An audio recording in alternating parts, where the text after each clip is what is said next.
तिवारी जी हमारे साथ बने रहिएगा। डॉक्टर मनीष सिंधवी कांग्रेस के प्रवक्ता हैं। मनीष जी स्वागत आपका।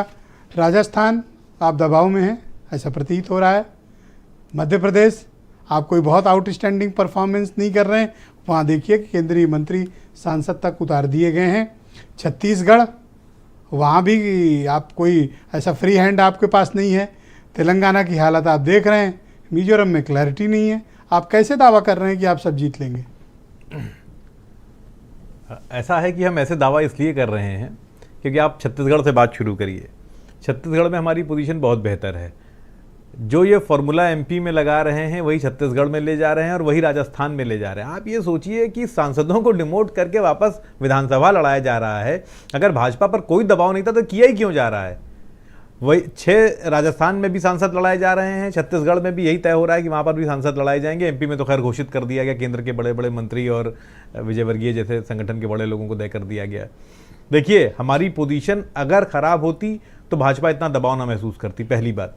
दूसरी बात, अगर मध्य प्रदेश की बात करें, आदरणीय तिवारी जी की बात से मैं बहुत भाई उन्होंने कहा, उनका अपना एक आकलन है। मैं सिर्फ इतना कहना चाहूँगा कि जो एमपी में दिख रहा है इस वक्त वो सब अच्छा नहीं है। शिवराज सिंह की बात आप खुद ही कह रहे हैं, मंच से वो कह रहे हैं। शिवराज एक वहाँ पर बड़ा फैक्टर हैं।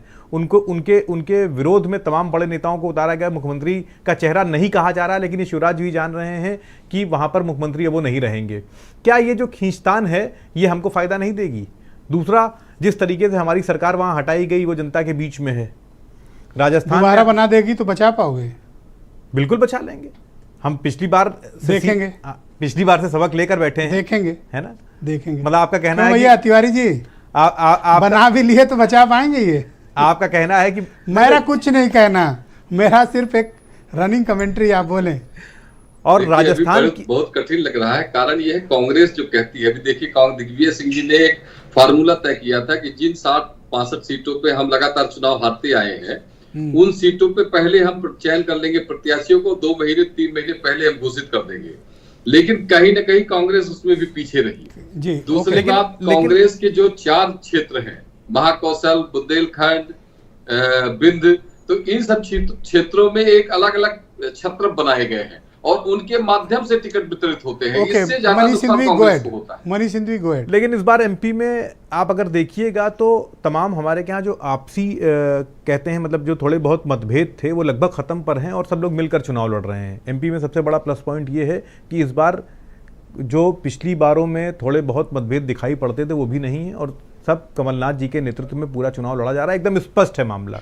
एक तो आप देखिए, हमारे सारे जगहों पर हमारे सीएम चेहरे एकदम खुलकर हैं कि किसके नेतृत्व में चुनाव। आप राजस्थान जाइए, पूरे राजस्थान में स्पष्ट है कि अशोक गहलोत जी के नेतृत्व में चुनाव लड़ा जा रहा है। कहीं कोई कंफ्यूजन नहीं है। यही एमपी में भी है, यही छत्तीसगढ़ में भी है। मिजोरम में भी इस बार चुनाव हम ठीक लड़ेंगे क्योंकि मिजोरम में भी पिछला तेलंगाना में खड़े होने की जगह नहीं। केसीआर आज भी अनडिफिटेबल है, उनको हराया नहीं जा सकता। में ऐसा नहीं है कि तेलंगाना में हम पिछली बार भी 28% वोट पाए थे, पहली बार 25 पाए थे, दूसरी बार में हमारा बढ़ गया था। यानी 14 और 18 के बीच में हमारा वोट प्रतिशत घटा नहीं है, हमारा वोट प्रतिशत बढ़ा है। 25 से 28 हुआ है। सीटें हमारे पास बिल्कुल ठीक बात है कि 19 ही थी, लेकिन वोट प्रतिशत हमारा घटा नहीं बढ़ा है। तो ये अगला आदमी छाती ठोक के कह रहा है सिर्फ हराएंगे नहीं, ब्रजेश जी जमानतें जब्त करा के वो ठीक है, वो सियासत में बातें कही जाती हैं, लेकिन मैंने कहा नहीं, बड़े आदर के साथ हमारा वोट प्रतिशत घटा नहीं, हम 28% वोट परसेंट के साथ वहां पर हैं। तो ये कहना कि हमारे पास खड़े होने की जगह नहीं, ठीक नहीं है पूरे प्रदेश में। और इस बार अपना वोट प्रतिशत भी बढ़ाएंगे और सीटें भी बढ़ाएंगे। मैं